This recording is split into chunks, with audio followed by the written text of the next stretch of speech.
Hi, everyone. It's so nice to have you here at Entertainment Week Africa 2025. Sitting with me on either side, we have the powerhouses. So these are the people that work tirelessly behind the scenes to make sure that events such as this one go seamlessly well. And today we're just going to talk a little bit about closing the gap. There are a couple of gaps. I mean, we've had a lot of time to speak before we came on here, so we've discussed a little bit, but we will bring you into the conversation. A couple of gaps that have been identified are, the knowledge gap. We find that a lot of people who are trying to enter the industry don't really have a lot of information to rely on. There's also not so much to, in terms of access, there's actually you don't have a lot of mentors who are able to guide you. We also feel like women are underrepresented, so that's another gap, and that's why we're all women on this panel. And then there are also a lot of gaps with legacy because you don't have a lot of people documenting the amazing work they do here. I mean, I was speaking to Stephanie about this earlier. So we're here to close the gap. We're here to give you information. We're here to equip you with everything that we know. A lot of very, hopefully, helpful nuggets for you if you're just getting started. I have a feeling that the reason I've been asked to moderate this conversation is because I started 4 years ago, so I'm probably the newest, powerhouse sitting here. So yeah, I'll just say a little bit about my experience. When I first started 4 years ago, I was really nervous. I definitely looked around, trying to find someone to mentor me, and one of the first things I was told was, just stick to your own lane. Just do your own thing. And I thought, wow, that's really, that's boring. And that's also kind of scary, just doing my own thing, because I knew nothing. So I think at the time, the reason I was told that was because the way the industry is structured and the current landscape means that a lot of people are working in silos, and that's what we're here to fix today. So we're going to talk a little bit about the realities that no one really talks about. And I'm just looking around at these women because they keep things together, even when things are falling apart. So I'm going to start with the woman with the best composure, in my opinion. You never break a sweat, Mrs. D.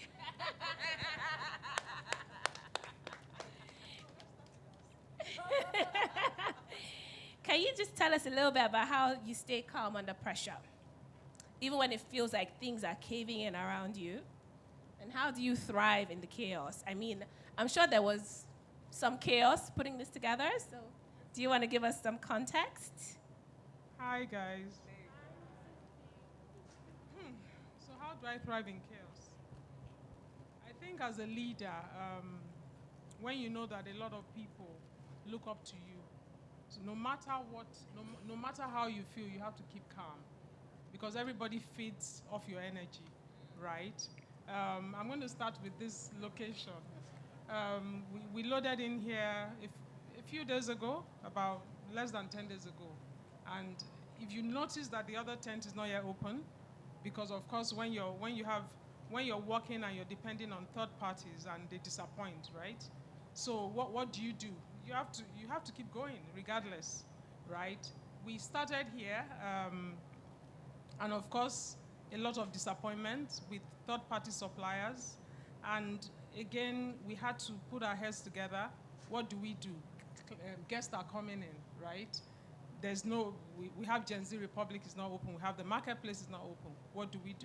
So we said the bit that is ready, let's make the best out of it, right? Worry is a waste of time. Worry doesn't solve any problem. So if you worry and you keep worrying, you get more confused, right? So when there's problem, stay calm, look at weigh your options and see what's the best, how best you can make use of the situation.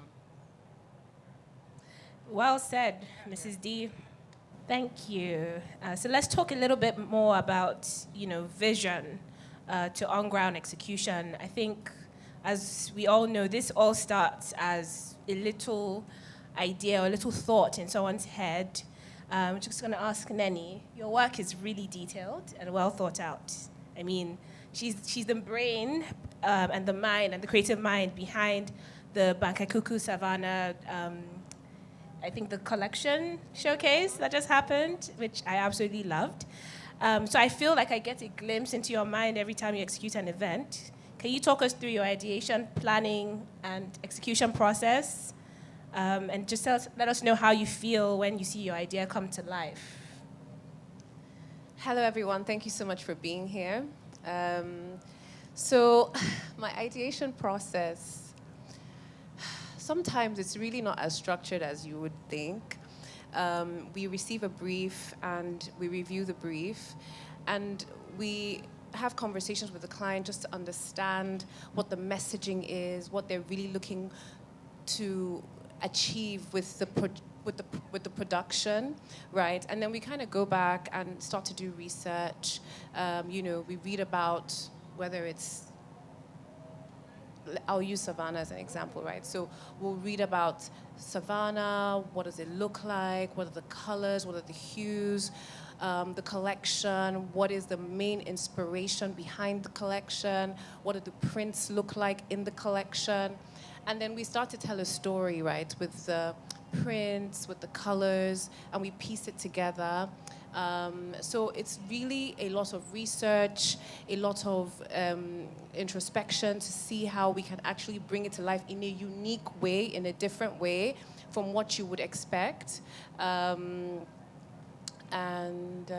think at the end of the day, we're just really doing a lot of research. We're having conversations. We're checking to see how we can do things a bit differently. We want to ensure that whatever we're doing really reflects the brand or reflects our client. We want to make sure that what we're executing also aligns with the general storytelling of the project. And I think we're watching a lot of, I remember with Banker's show, right, she said to us, go watch the Victoria Beckham documentary that had just come out on Netflix.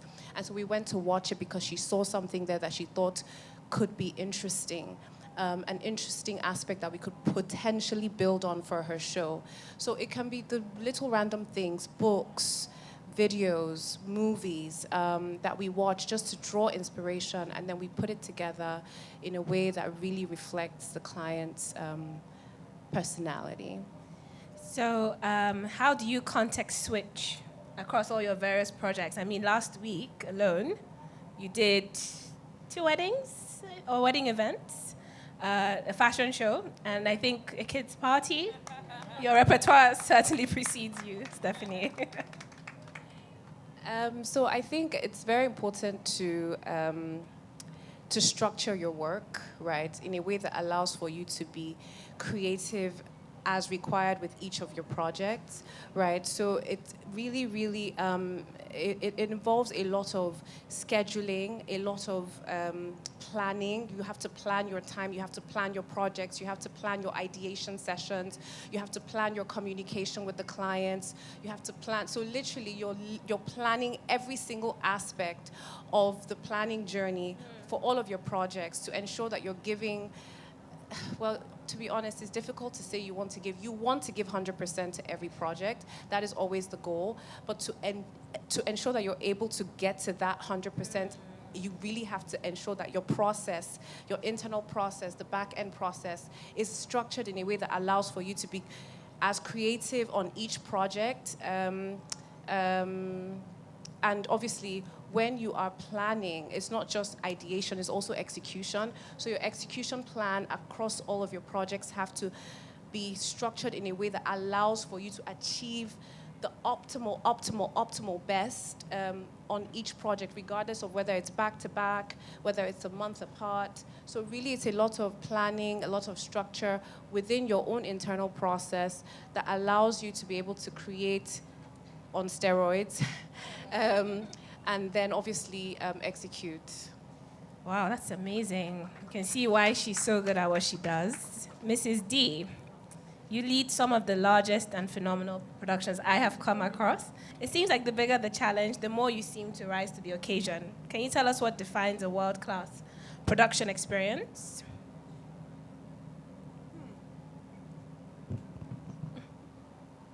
I'm usually the one behind the scenes, so pardon me.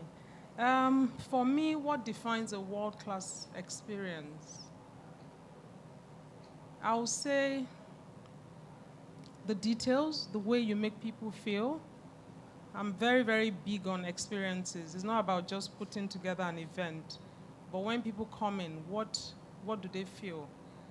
You know, it's not about what they see, it's how are they treated, how do they feel, how memorable, you know, and then how does it tie to the now? Do you get what I'm saying? In terms of from technology to, well, how does everything tie together to what is happening now? That's, I think it's that simple. Thank you. And FEO, I know you've been waiting for this.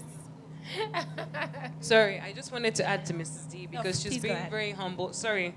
She's been very humble and reserved about that question, but I think that if we all remember, I think it was 2012 or 13, if you came to this car park, there was a concert with Kelly Rowland. Thank you very much. There was a concert with Kelly Rowland, and I think I worked backstage at that event. I was a really young little girl. I worked with Lily. You didn't even know then. But anyway, that was a world-class event in the sense that the vision, she didn't mention that the vision, if you have no vision, nobody is feeling anything. There's no multi-sensory experience. It's like she had the vision to create this stage, which I've never seen in my life. I feel like you need to go on YouTube and see Love Like a Movie and look at the production in that time. And I feel like for me, that was like, that was a world-class event with a lot of vision. So yeah. if you came in there and you couldn't connect or you didn't feel anything, then it's all a waste, This right? is true. This is true. Yes. So yes. in the end, that Yes. matters. Yeah, this is true. This is true. I remember the very first day I met FVO. She gave me some feedback about my processes and documentation. She said, Teni, you have to send more emails. I was like, oh, wow. I was like, what a detailed individual. You don't come across these types of people every day. Until today, I learned so much from her still. We exchange WhatsApp messages first thing in the morning. She knows it's too early to call me at 8, so she'll send me a WhatsApp message. But I say all this because I have a lot of respect for her, and she has done a lot when it comes to doing the difficult things. What would you say, Efio? What should we include in the Africa Producers Handbook? I would say impact. I think wanting to be remembered for something. If that is your goal, by default, knowledge will come. You will seek for knowledge, and you will be excellent. If you understand that no matter how small your role is, you want to be remembered. I came here to sweep this floor, but while I was sweeping, there was no dirt. You know what I mean? My job was to take the microphone to the guys on stage, and I did not need to be remembered, right? When you want to do stuff like that, and you don't have what it takes, you will seek that knowledge, right? And it is when people remember you that they will call you again. You can imagine in my 20 years in this industry, I've worked with a lot of people. There are people who come to me and they're like, do you remember me? And I don't. And there are some people that have worked with me that I remember their first and their second name. Because of impact, I remember them. So that's what I would say, seek to make a difference. What would you say we should include in the Africa Producers Handbook, Neni? I would say we should include just knowledge, getting the knowledge. It's one thing to be in there, and it's one thing to understand what you're doing, right? And part of it is me as an individual learning, right, about production, learning about the intricacies of production.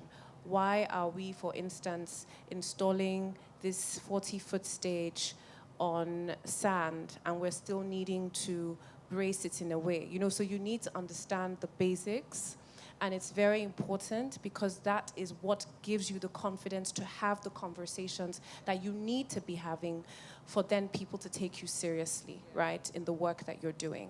So a lot of it is really you as the individual pushing yourself to learn more, pushing yourself to explore, pushing yourself to ask the questions, right? And it just starts from that, it's just basic knowledge of research, reading about production, what are the terminologies, what do they mean, you know what I mean? You need to be excited about it. You need to want it, right? Because that's the only way that people will notice you and give you even more opportunities to learn, to explore. I remember when I started, I would have Nelson Jack. He would just call me, Neni, where are you? Or yeah, pull up, right? And I would go to Echo Hotel, maybe where he's producing something, some show. And I'm just sitting there observing, listening to the lingo, asking questions, you know what I mean? So you really, really need, in that handbook, there needs to be, knowledge, getting that knowledge, learning, pushing yourself to learn more about production. Because it's not,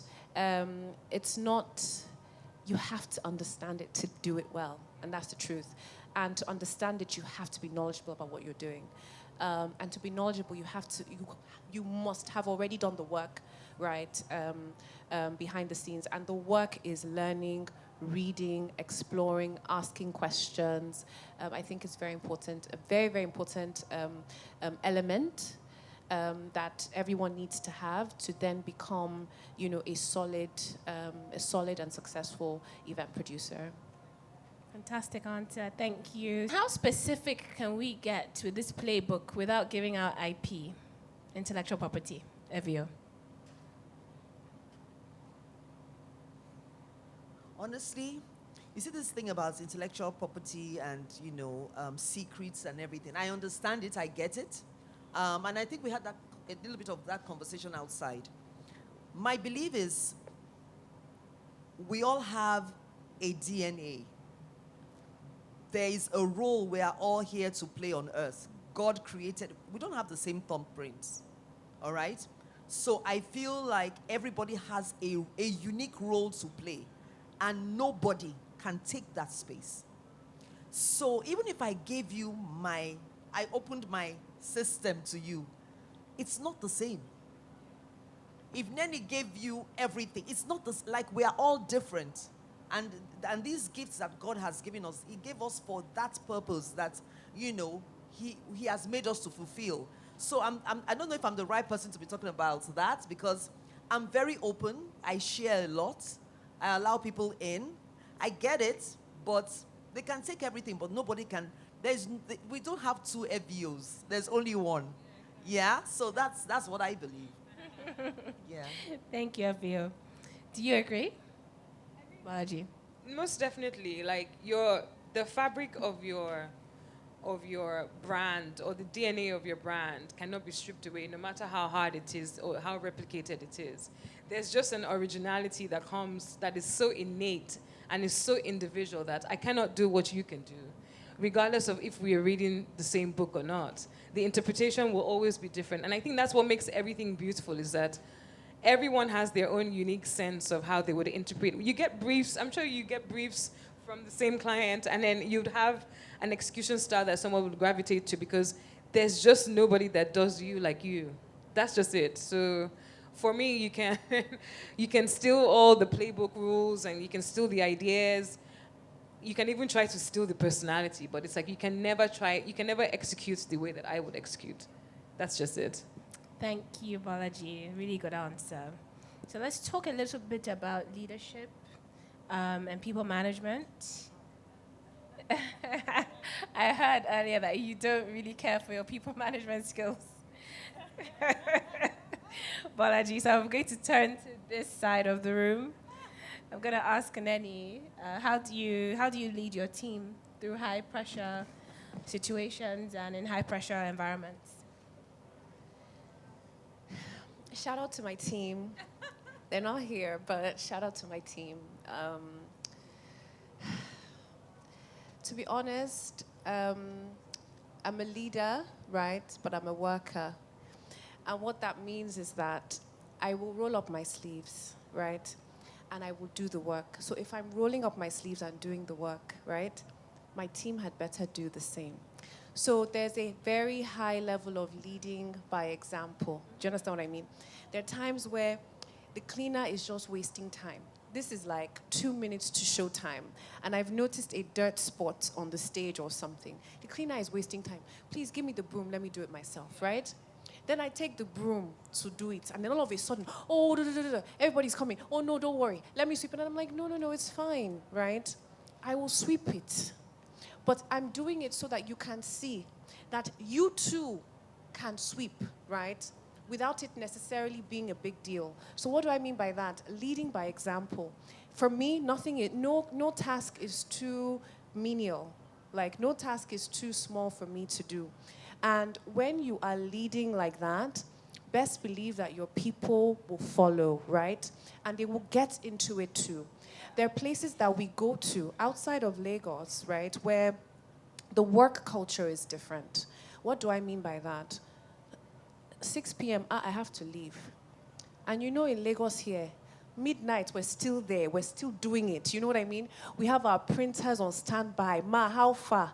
Is it coming at midnight? But you go out of state, and at 9 p.m., they're telling you, I have to go. I'm sorry, I have to lock up. Okay, when will you open? 11 a.m. Are you kidding? Right? But when you go out, it is even more essential because your team, they're the ones that will actually get in there and do it. Do you understand what I mean?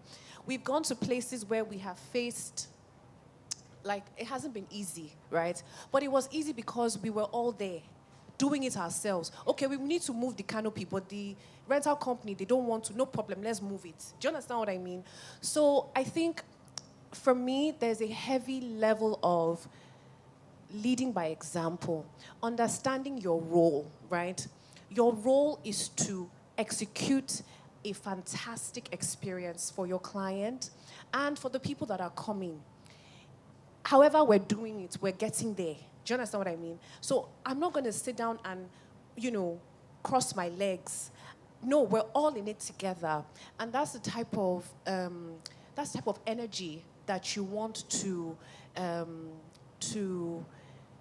instill in your teams and even as an individual, right? Obviously, you're not doing anything, not to the detriment of maybe your health and all of that, but the very foundation of understanding your role, right, as a leader, as a worker, as somebody's, as a leader, as a worker, as someone that has been entrusted with such a huge task of producing something that is so important to someone else. It's on your head, right? And so there's a sense of responsibility that you really have to, you yourself, your people can go home, do you understand? But you can't. At the end of the day, like, that's the energy, right? They can go home, but at the end of the day, it's me that my client knows. So how am I addressing, right, the different issues that come up as I am executing the project? You have to be involved. You have to understand what you're doing, right? And when your people see you like that, there is no way they will not follow. And if they don't follow, then they are not for you. Okay, so I think for me, that's just what I would say. Yeah. And it starts from now. You start now to try and build that energy, build those characteristics. It goes a long way. You may not realize it now, but it goes a long way.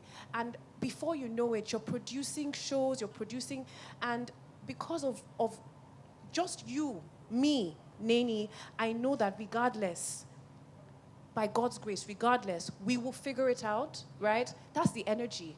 And everybody else will kind of will feed off that. And before you know it, everybody is on board. So I think for me, really, it starts from understanding your role, understanding that you're a worker, understanding what you're looking to achieve, and just leading by example, by being the example, right, that everybody else is watching, is learning from, is following, and I hope I've answered your question. I don't know if I've gone off Fantastic track. answer, because I feel the exact same way. I always say this: I'm not gonna ask you to do something I'm not willing to do. So this story about sweeping the stage, I've swept the stage because I'm sorry, I'm just not gonna have that dirty spot on the stage when we have the act on the stage. You know, it's just personal. It's accountability, and it's important. So I'll just ask you another question: what your most real behind Can the I add scenes something? moment? I'd like to add something to Oh, think yes, about please leadership. do, Sorry if you don't Theo. mind. You're right. So for me, and we talked about this backstage, I lead by inspiration, right? How do you get somebody to do something they don't want to do or they don't care about? And that's the story of a lot of people we hire. A lot of people get the job for whatever. And you have to think about it. Some people just want the next, I don't know, 500K, 200K, right? They don't care about your job. You know, they just want the next paycheck. So I try to find what inspires them, and then I mentor them based on that. So for example, say you are in my business, you're working for me, and you don't care about events, right? I ask you, what motivates you? And then you tell me, well, I'm the first child of my parents. There's 6 of us, and I want to pay school fees. And then I tie in they are being effective and productive to them making more money. Right? So, oh, you're collecting 300K now. Do you know you can collect 1 million naira? Their face lights up. I can show you how. Okay? I'll show you how. There's something called KPIs. If you meet your KPIs every month, you get promoted. And sometimes it works because they now become very motivated and ambitious. And sometimes it doesn't, right? So you just keep trying, you know. So for me, it's about inspiring, it's about mentorship. It is tough. Yeah. You will do it sometimes and people will still leave.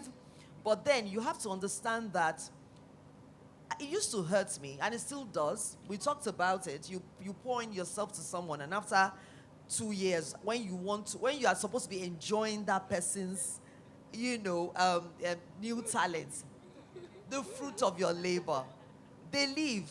But then the way to look at it is that you have sown a seed in somebody's life. You know when they say that you will reap what you sow, it doesn't always say it doesn't always mean you will reap where you sow. So sometimes you sow here, you reap somewhere else. So let us not think that when you invest in people, they are the ones who will pay you back. Sometimes somebody random will just come and you'll be like, oh my God, where did you come from? You have sowed the seed, right? So I see it as when you invest in somebody's life, because sometimes when people come to you, when people know better, they do better. Some people actually do not know. So them coming to you is an opportunity for you to give and help somebody. So that's what helps make it easy for me. It's not easy. You know, I love this because you say easy, but it's like when we're having this discussion, I'm like, and I love you guys. I love it so much because FEO is going through a phase right now where she's like coaching. And I think that you have to really reach a point in your career and also in your self-actualization journey, actually. It's very important. You have to be able to be full for yourself before you can start to pour into other people. And I remember when I was a young producer, so most of the time when I worked on these productions, I had just lost my mom, actually. And so emotionally for me, I was not trying to handhold anybody. Richard and I just worked on a production 2 weeks ago, and he would tell you about my leadership style. My leadership style is decision-making, no room for negotiations. Because everybody that works on the project, you are regarded as a professional. You are paid properly, you are communicated with properly. So there's a lot that's expected of you to make something happen, right? And so for me, the respect that I have for you is already at the point where me and you are communicating about a vision. We're not confused about where we are, right? And so my leadership style begins in selecting you to actually be in front of me to co-create this event. You're not actually working for me. We're working together. Your ideas, your skills, your expertise is helping me bring this event together. And so, which is why I said the spirit of excellence. Even if, like Neni said, you're sweeping the floor, I can sweep it. It's not that I can't sweep it. It's just not the best use of my time, 1. 2, I've hired you because you're a professional to sweep it, so you should do your job. So for me, in this context of like people management, it doesn't exist because I manage processes. I produce events that that it doesn't, like I said, I speak to one person that disseminates the information to other people. It's easier for me because that person is excellent at managing people. They can coach and mentor. But for me, like I have a very strict vision, a very strict mode of work, which usually is not the best. But when they I finish... beg to differ. I beg to differ. What you're hearing actually is a juxtaposition of two different worlds. This is production, and over here is planning, right? And it's interesting because I sit somewhere in the middle. I appreciate both. And so why she's saying what she's saying is because with the production, you don't have as much time to be coaching and talking. It's a very high tension situation. You need to basically be able to get people that already understand and have the skill set and ready to go. And also, it's on live television. So you're not just controlling an event that is happening like in person. You're also controlling the visuals that people can see. There are 5,000 people in the room, right? Max in the hotel. There are 50,000 people watching. And so I'm not even in the room. I have to stand above the room and look at what's happening in the room and sort of place the right thing. So for me to be able to coach you is impossible in my production. They entail two very different processes, essentially. So she's not a bad person. I am. Okay, so a question for Evio, because as we talk about, and it's interesting because you've led me to what I was intuitively going to get to. This is what Bolaji just said. I wanted to ask, in this industry where we work with a lot of informal, we work with a lot of people that work in an informal manner. How do we communicate in a way that that will eliminate confusion? So for example, I'm talking about my carpenter, who I've told I need to do this type of wall. And, this person is not thinking about the wall, the purpose of the wall. They're just coming to install the wall and get their money, right? So how do you communicate with someone like this who is goal-oriented, yes, incentivized by money, yes, but isn't really thinking about it from the point of view of functionality and perhaps even neatness and quality assurance? So how do you communicate in a way that with these people who are doing informal work, who don't issue invoices, who send you WhatsApp invoice, how do you talk to these people? How do you make sure that they get to the end of the line without you, exploding? So fortunately for me, I don't deal with people like that. I have youth. Yeah, I have you. I call people like you, Teni. You're the one dealing with all the carpenters and all that. Yeah, yeah. So but I think yes. But I think that I've touched on it a little bit. And I know sometimes we don't have the time for it, but it's you have to. So there's a straight line. Why should the line be straight? Do you understand? It's not just there. Oh, why should that thing not fall? Because if it falls, people will die. And if people die, that's bad for your reputation. I won't call you again. So it's either you want to do that or you hire people who know what they're doing, but then the clients will have to pay more. You know what I mean? For me, in terms of work style, when I'm hiring people, I ask them, on a scale of 1 to 10, how well do you do documentation? If they say I'm not very good with documentation, I can't hire you. That one, I don't know how to do that one. I am very big on documentation. Because how do you handle, you are doing 10, 20 events at the same time? It can't, yeah. And then, I'm sorry, this whole WhatsApp generation, I get it. I use WhatsApp too, but you cannot be sending me, there are some things that are not for WhatsApp because it gets buried. Right? It gets buried. Yeah, so send a proper email. Yes, there are some clients who will tell you, who prefer WhatsApp, but try to document it and say, following up on our WhatsApp conversation, this and this and this is what we agreed, right? Documentation, I have some mentors in the industry. Some of them have told me documentation saved them from going to prison. For real. Because if you don't document, it's like, they said, you said, they said, you said, So, Teni, honestly, I don't know how you do it because I know you deal with those kinds of people.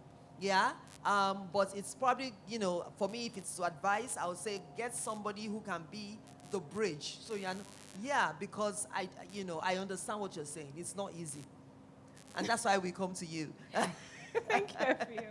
Yes. Thank you. Neni, I'm sure you can relate. So, I mean, it seems like we have type A people on this side of the room. So I want to bring this question to you. Do you have a different take on how you communicate with people who might not have the same perspective as you?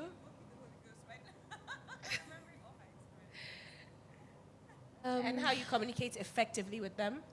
People who might not be computer savvy, cannot create a document.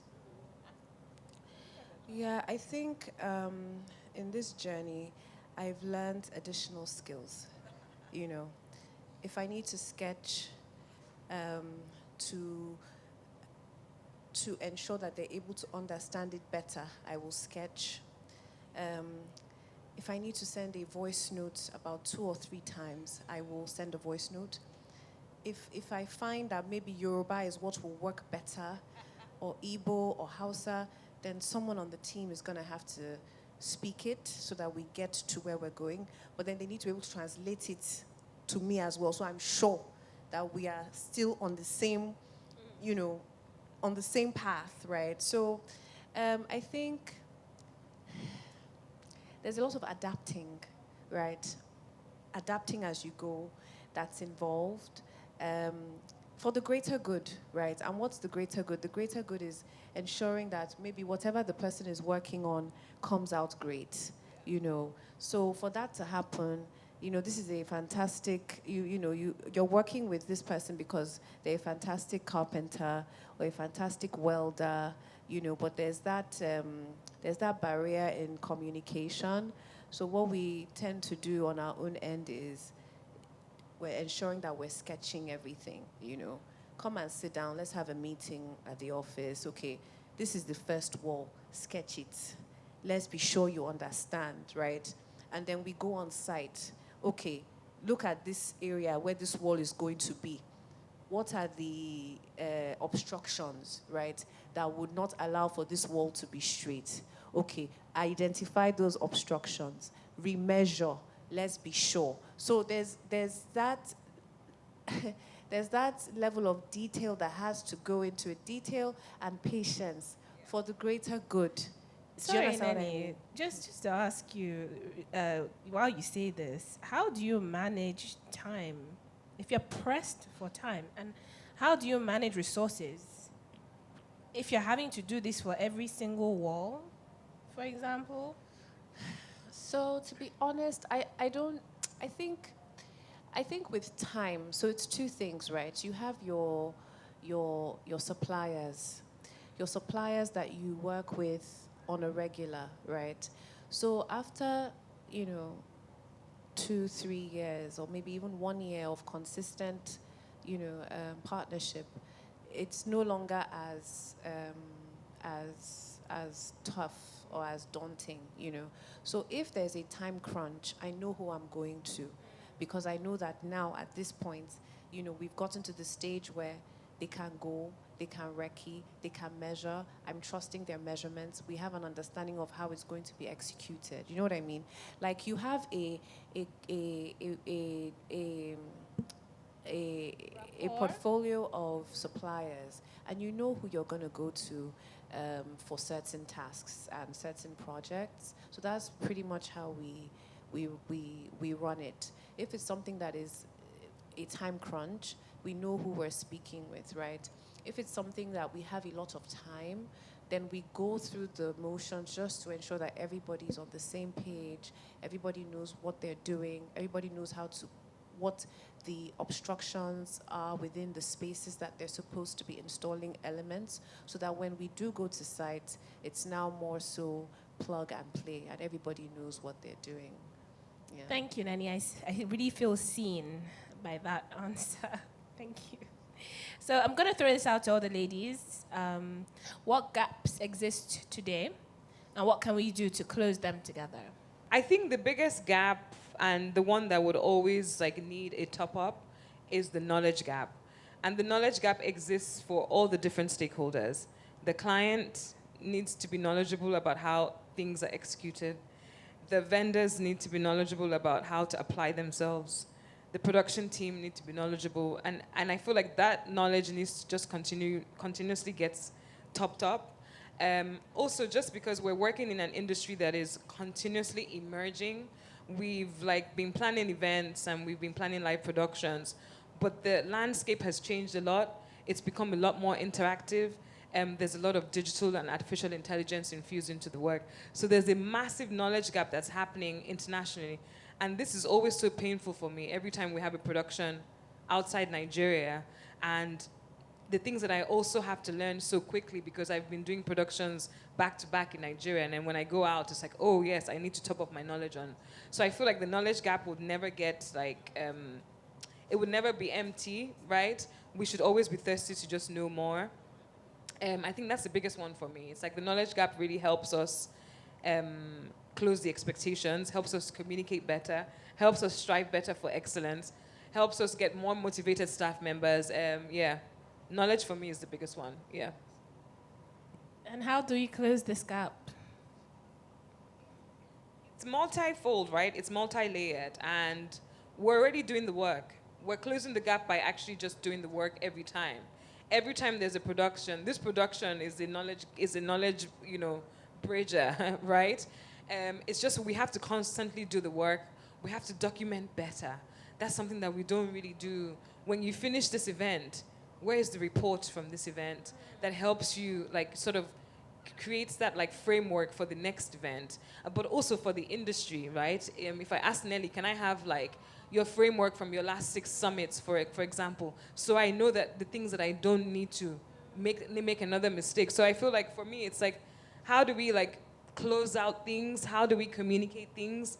Yeah, but in doing that, like we're already doing the work. I don't want to sound all gloom and doom. It's like what we did 12, 15 years ago is very different to what we're experiencing now. But knowing that we're in a knowledge deficit and also in an experience deficit and trying to just continuously like improve ourselves. So just doing the work is closing the gap for me. Fantastic. I love what you said about reporting. It's something I need to implement.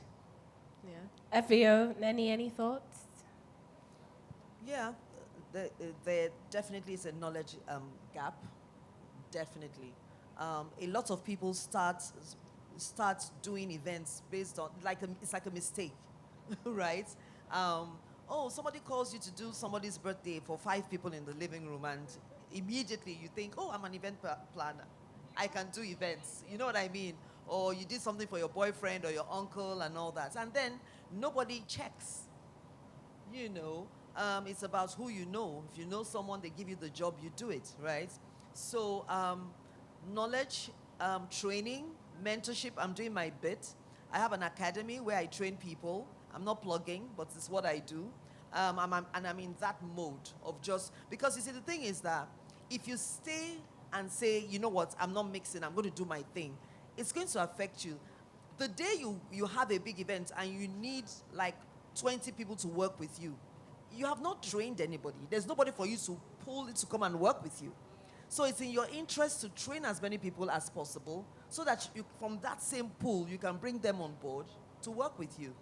And they can also help in the industry. It's in our interest that the people in the events industry are doing so well, because you see, sometimes when you are charging a client a particular amount, if everybody is crap and they are charging 2 naira, then they'll be benchmarking you on that, against that, right? So imagine a world where everybody's a professional, everybody's like, these are the standards, and all of a sudden, right, people look around and they're like, okay, you're not the only person. There are other people who are also as good as you.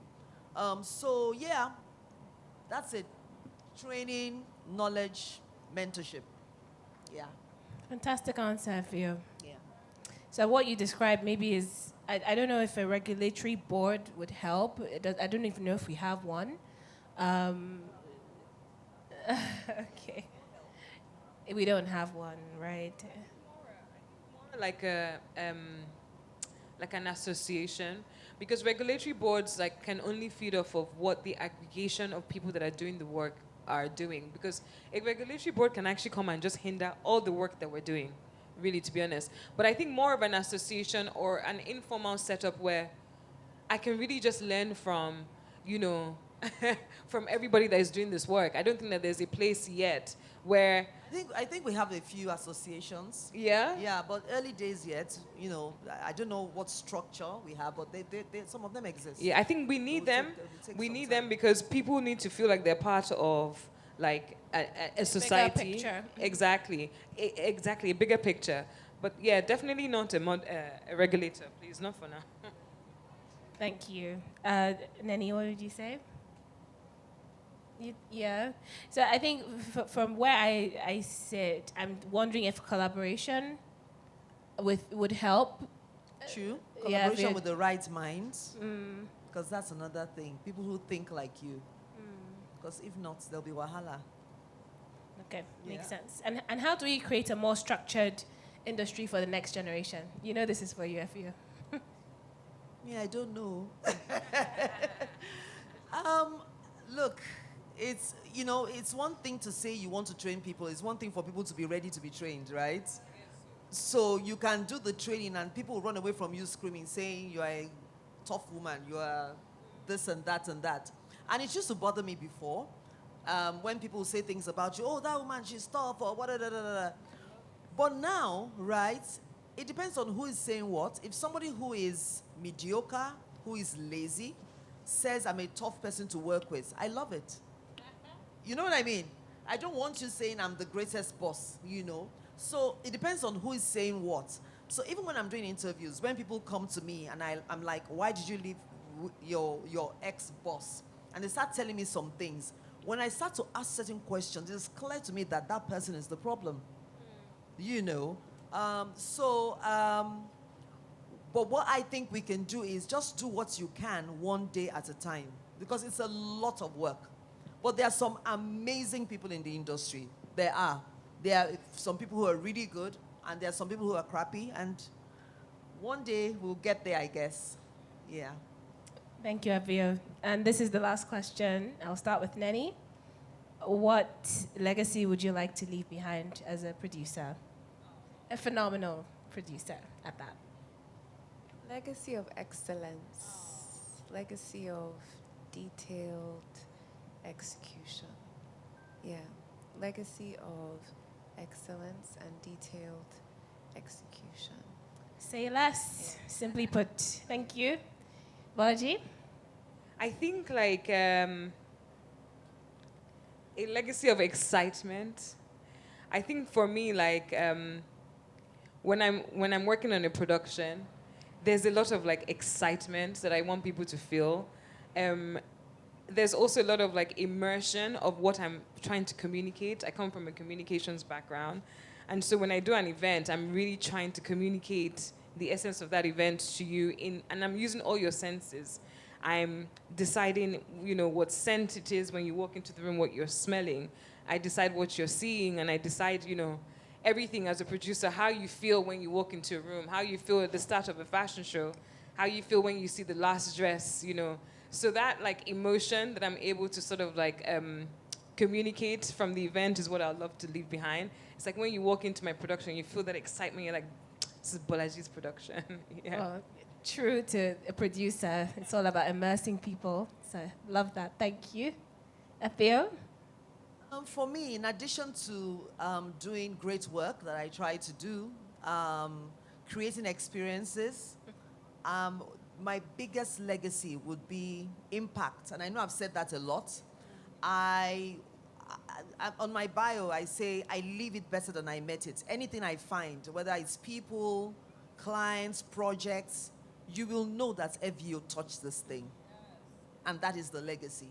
I want to make everything that comes in touch with me come alive and be better. And yeah, that's what I want to be Fantastic. remembered for. Thank you. So we have on this side excellence, detailed execution, excitement, immersion, and impact. I want to ask you, our moderator, what legacy would you like to leave behind?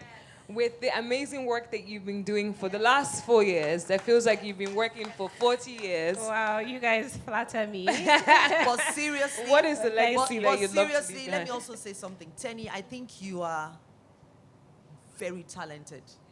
I have goosebumps as I talk to you. You're very talented. And you know you're one of my fave people. You know. Because we talk a lot.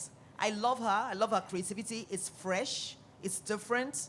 And it's from heaven. It's not from here. Yeah. So I'm so proud of you. So proud of you. That's really sweet. I don't want to cry on this stage. You better so- cry, girl. But what legacy would you like to leave behind, please? Okay.